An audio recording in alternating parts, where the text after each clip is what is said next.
In a world where wealth has always been a symbol of power, Rich Flu, 2024, flips the narrative on its head, presenting an eerie scenario where fortune becomes a death sentence.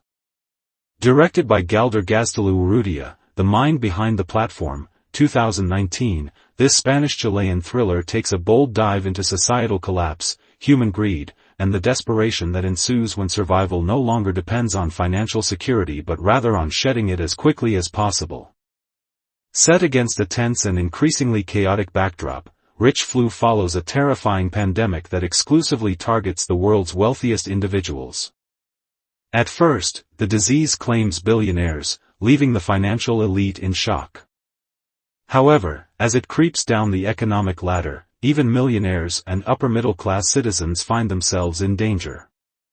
Suddenly, assets that were once sources of power and privilege become liabilities, and people are willing to go to unimaginable lengths to rid themselves of their wealth. The film boasts a gripping ensemble cast led by Mary Elizabeth Winstead, Birds of Prey, 10 Cloverfield Lane, who portrays Laura, a woman trapped in the crumbling system of wealth and privilege, struggling to navigate the chaos. Rafe Spall, The Ritual, Jurassic World, Fallen Kingdom, plays Tony, a desperate individual caught in the downward spiral of financial doom. Lorraine Bracco, Goodfellas, The Sopranos, takes on the role of Martha, Laura's mother, whose old money upbringing becomes a curse rather than a blessing. The cast is further strengthened by Dixie Edricks as Anna and Timothy Spall as Sebastian Snail, both adding depth to the dystopian thriller. Categorized as a science fiction thriller, Rich Flu merges elements of psychological horror and socio-political commentary, much like its director's previous work. With its unsettling premise and intense performances, the film forces audiences to reflect on the true value of wealth and the terrifying consequences of an inverted reality where the privileged must fight to lose everything, before it's too late. The world stood still when the first report surfaced. Titans of industry, billionaires, and financial moguls were dropping dead under bizarre and unexplained circumstances. It began quietly, almost like an urban legend whispered in elite circles. A renowned oil magnate collapsed at a charity gala in New York.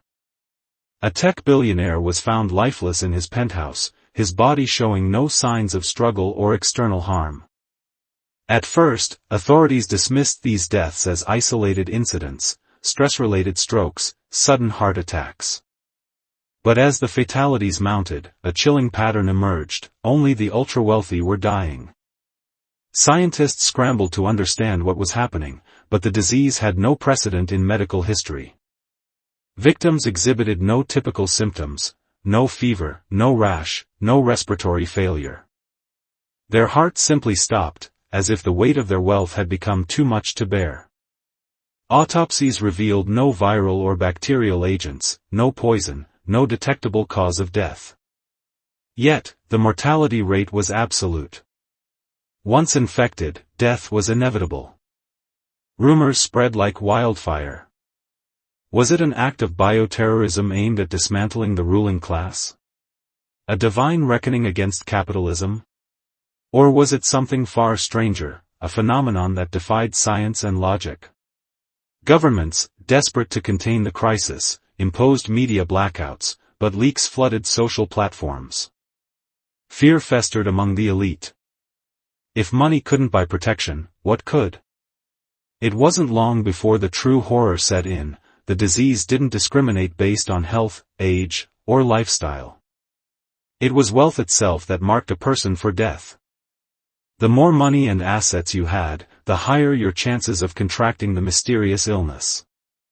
It worked in a terrifying cascade, starting with the billionaires, then moving to multimillionaires, before creeping down the economic hierarchy. For the first time in history, fortune became a curse. The wealthiest individuals in the world, once untouchable, became the most vulnerable. Panic spread through high society like a plague of its own.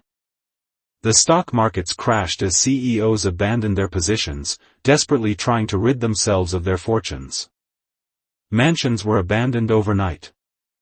Entire corporations were sold for pennies on the dollar as their owners scrambled to escape the unseen executioner.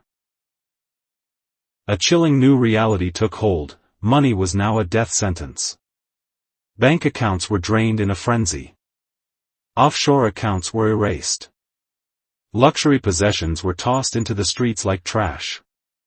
It was no longer about securing wealth, it was about shedding it, fast. The rich, once obsessed with accumulating more, were now fighting to become poor. But it wasn't that simple. Could the disease be tricked? What counted as wealth? If you gave away your money, would it save you, or was your fate already sealed? And more disturbingly, if the disease was moving down the economic chain, what happened when it ran out of billionaires? Who would be next? As the mysterious illness sweeps across the globe, its terrifying pattern becomes evident: only the wealthiest individuals are succumbing. At first, the deaths of billionaires are dismissed as mere coincidences, but as more financial tycoons, celebrities, and high-ranking officials drop dead without explanation, the world descends into chaos. Governments scramble for answers, yet scientists and medical experts remain baffled. The disease has no identifiable symptoms until its final, fatal moment. No fever, no rash, just an abrupt and unexplained death. With no known cure or preventative measures, the richest individuals begin to fear that their fortunes have become a curse rather than a blessing. The world's most privileged now live in terror, knowing that their wealth has marked them for death. The panic spreads like wildfire. Banks are flooded with frantic depositors, desperately trying to withdraw their money. Stock markets nosedive as investors frantically sell off assets, sending financial institutions into freefall. The global economy spirals out of control. Countries that once prided themselves on their economic strength crumble under the weight of uncertainty. Hyperinflation takes hold in several nations, as currencies lose their value overnight. Governments attempt to impose emergency economic regulations, freezing transactions, blocking mass withdrawals, and even implementing radical wealth redistribution policies.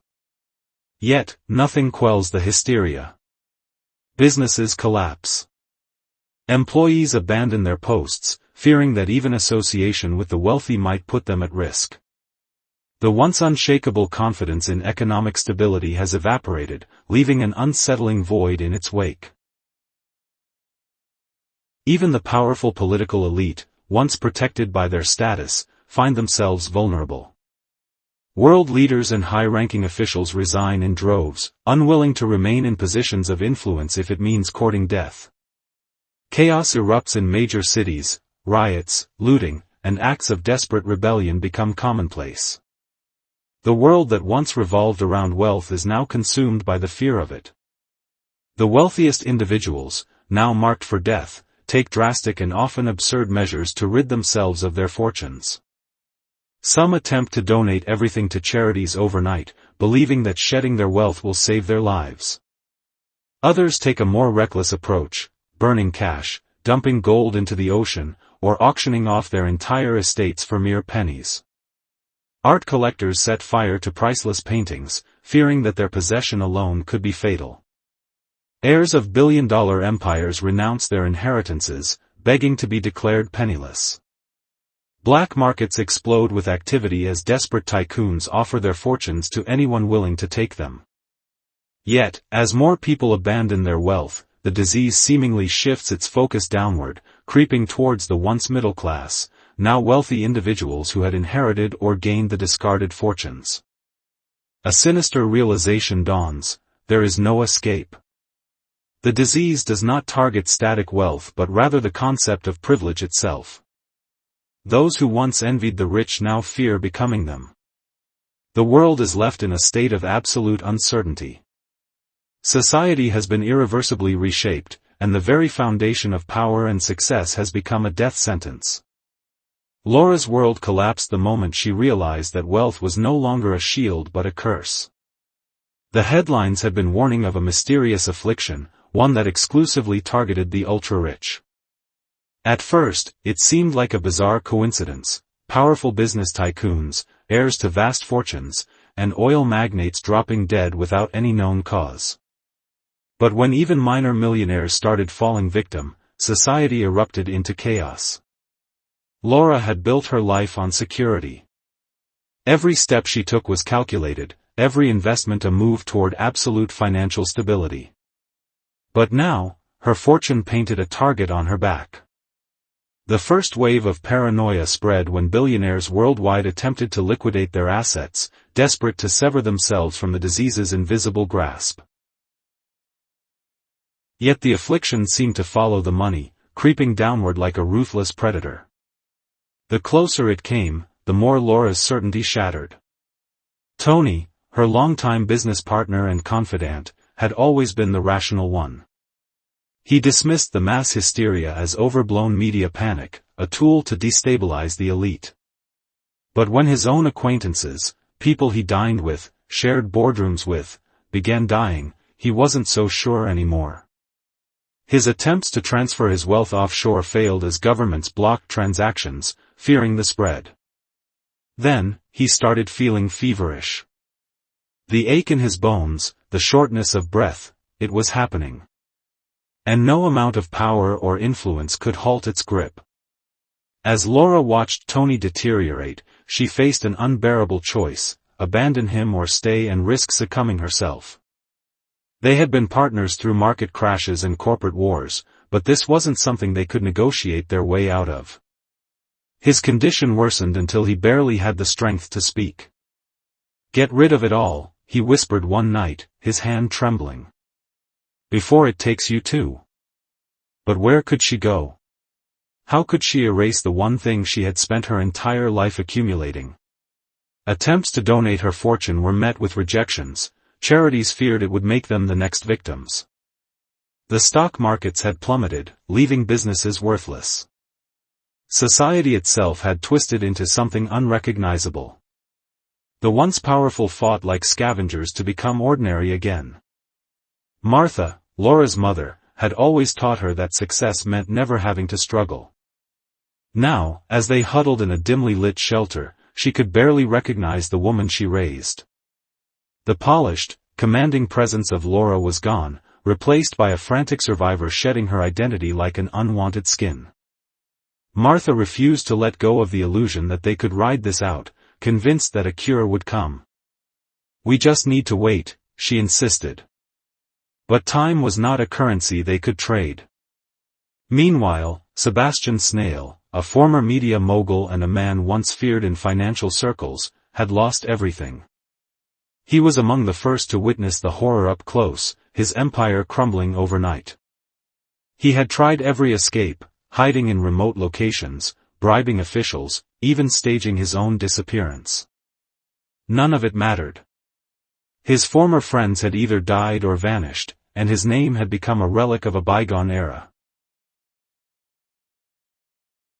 Sebastian Snail, a once powerful financial mogul who had managed to cling to a fraction of his fortune, is one of the last remaining symbols of the old world.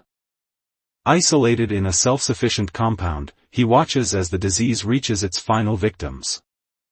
His fate, like that of so many others, is sealed not by the illness itself, but by the paranoia and desperation of those around him. Betrayed by his own security team, who believe that eliminating the last of the wealthy might rid the world of the curse, he meets a brutal end, not from rich flu, but from the very people he once paid to protect him.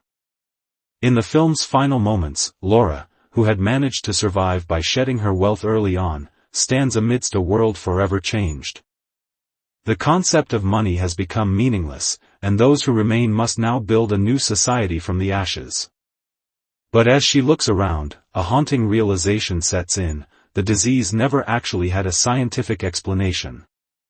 No virus was ever discovered, no cure was ever found. It came, it took, and it left, without reason or logic. By the time the crisis subsides, there are no billionaires left. Even those who escaped to remote hideouts were either hunted down by desperate survivors or succumbed to the paranoia that the disease could still reach them. The remaining wealthy individuals either died from the illness or were forced to relinquish everything in their futile attempts to escape. For those who had clung to their assets until the very end, their downfall came in unexpected ways: suicides, betrayals, assassinations by those who saw them as a threat to the future. The film leaves little room for hope for the old elite. Rich flu ensured that wealth itself became the deadliest liability. As the credits roll, Rich flu leaves audiences with more questions than answers. Was the disease truly biological, or was it something more supernatural? Did wealth itself act as the trigger for death, or was it merely the fear surrounding it that caused people to unravel? The movie dives deep into the fragility of power, the illusion of security that wealth provides, and the moral decay that emerges when survival is at stake. It forces viewers to confront uncomfortable truths about human nature. When everything is stripped away, what remains?